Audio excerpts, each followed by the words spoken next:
Good morning friends. এই যে আমরা বেড়াতে এসেছি আর আমরা যে রিসর্টে আছি সেখানে আমি কাজু গাছ দেখতে পেলাম। এই যে হলো কাজু, আর যেহেতু কাজু আমার খুবই প্রিয় ওই জন্য আমার খুবই ভালো লাগছে এখানে এক্সপিরিয়েন্সটা।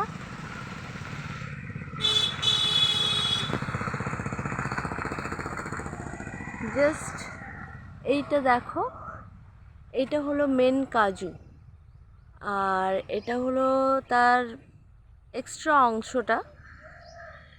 এটার প্রসেসিং অনেক আছে।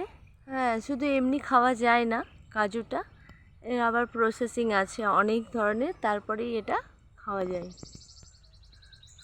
এই যে এখানে পুরো কাজু গাছ ভরা।